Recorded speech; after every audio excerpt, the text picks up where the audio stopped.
ጌታቸው ነው አሉ። ጌታቸው ፕሬዝዳንት ሆነ። ጌታቸው በፍጹም አንፈልግም ብሎ አባረሩና የሚመቸን ታደሰ ነው አሉ። ታደሰ ተመረጠ። አሁን ደግሞ ታደሰ ሲባረር እንጠብቃለን። እኛ ሰው አልመረጥንም። መራጭ እነሱ ናቸው። መርጠው የማይስማማቸው ፕሪቶሪያ ስምምነቱ አንደኛ ቲፒኤልኤፍ ህጋዊ ምርጫ አላደረገም። ህገ መንግስት ሶን ያካሄደውና ያን የጨበራ ምርጫ ይሰርዝ። እሺ ይሰርዛለው። ሁለተኛ በዚያ ምርጫ ሲያበያ የተቋቋመው መንግስት ይፍረስ። ህጋዊ መንግስት አይደለም። ምክር ቤቱ ይበተን። ህጋዊ ምክር ቤት አይደለም። ሶስተኛ ከሁሉ የተውጣጣ መንግስት ይመረጥ። ማለት ትራንዚሽናል ገቨርንመንት ይቋቋም። ቀጥሎስ በህዝብ የተመረጠ መንግስት እና ህገ መንግስት አከብራለሁኝ። እዚህ ያለው ጠቅላይ ሚኒስትር ነው ተመርጧል። እዛ ያለው ፕሬዝዳንት ግን ይወርዳል ነው ስምምነቱ። የታጠቀስ በዲዲአር ይፈታል ትጥቅም እንጂ መሳሪያ መደበቅ አልተስማማንም። ማሰልጠን ማስመረቅ አልተስማማንም። ስምምነቱ የታጠቀው ያስረክባል እንጂ መሳሪያ ደብቆ ማስቀመጥ ወይም በኮንትሮባንድ ለመግዛት መሞከር የሚል ስምምነት ላይ አልነበረም። የተፈናቀሉስ ይመለሱ ወደ ቀያቸው። ልክ ራያ ላይ እንደመለስ ነው፣ ጸለምት ላይ እንደመለስ ነው፣ ወልቃይትም መመለስ አለበት። ይሄ የመንግስት ጽኑ አቋም ነው። ይመለሱ።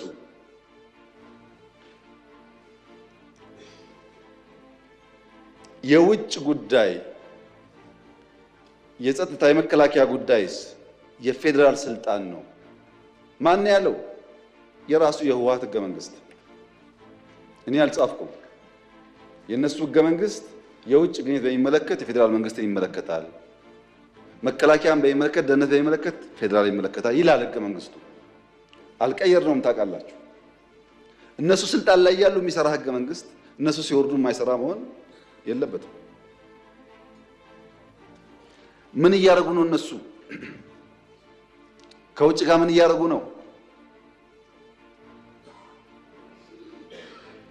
እሱን ትቼ ማለት ነው።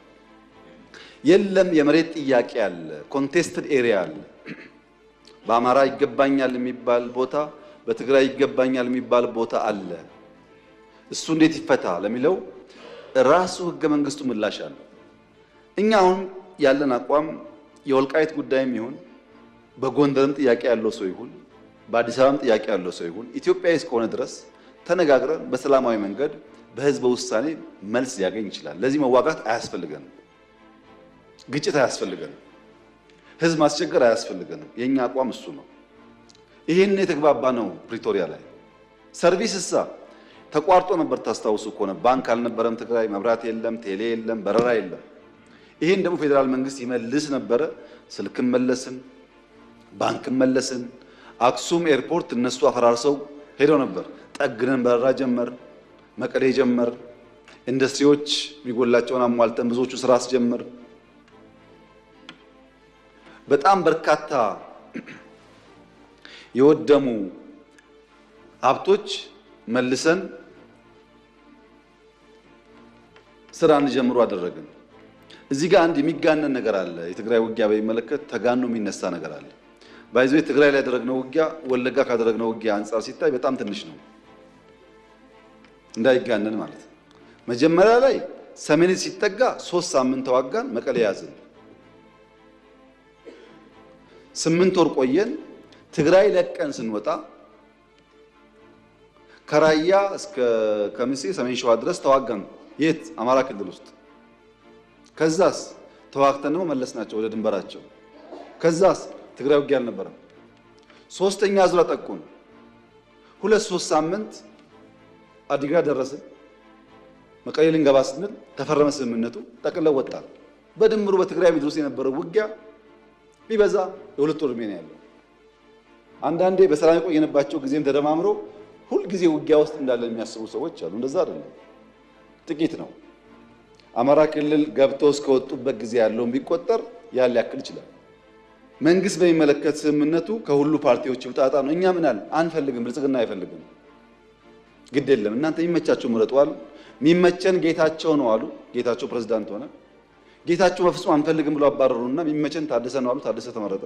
አሁን ደግሞ ታደሰ ሲባረር እንጠብቃለን። እኛ ሰው አልመረጥንም፣ መራጭ እነሱ ናቸው።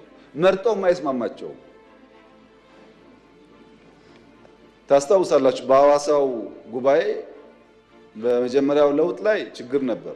በሐዋሳው ጉባኤ 100% የቲፒኤልኤፍ ማዕከላዊ ኮሚቴ ድምፅ ሰጥቶ ከመረጠኝ በኋላ በሁለት ወር ሶስት ወር ደግሞ አልተስማማውም። እራሱ መርጦኝ ማለት ነው። አሁን ያለውም እንደዛ ነው። እኛ በጀት እስካሁን እንለቃለን፣ ማክሲመም ሰፖርት እናደርጋለን። የተበላሸ በአቅም ጠግነናል። የኛ ፍላጎት ትግራይ ክልል ተጨማሪ ውጊያ አያስፈልግም። ዓላማ የለውም። ትግራይ የሚደረግ ውጊያ ዓላማ የለውም። ዓላማ የለው ውጊያ ደግሞ የተሳካ ይሁን ያልተሳካ ማረጋገጫ የለውም። የሆነ ግብ ለማሳካት ካልሆነ በስተቀር ዝም ብሎ ሰው ህይወቱን አይከፍልም። ጥቅም የለውም ትግራይ የሚደረግ ውጊያ እና ሰላም ያስፈልጋል። የጥይት ድምፅ ሞት አያስፈልግም። ግድ የላችሁ ብትዋጉም አታሸንፉ። አይታችሁታል። ጥቅም የለውም።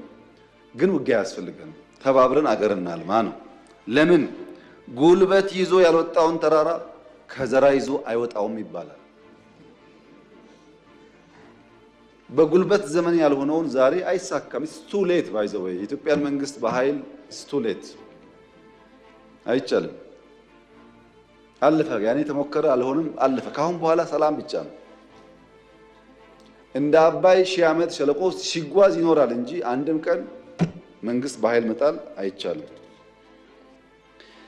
ለዚህም የትግራይ እናት የምትፈልገውን ሰላም ማምጣት መሯቸዋል። እነሱ ልጆቻቸውን ገብረው በቃን ብለዋል። ለነሱ ሰላም በእኛ በኩል ዝግጁ ነን። በዚያ ሳይድም ዝግጁ መሆን ያስፈልጋል። በቅርቡ ሰምታችሁ ከሆነ ወታደሮች ደሞዝ ጭማሪ በሚል ትንሽ ችግር ገጥሞ ነበር ትግራይ ውስጥ።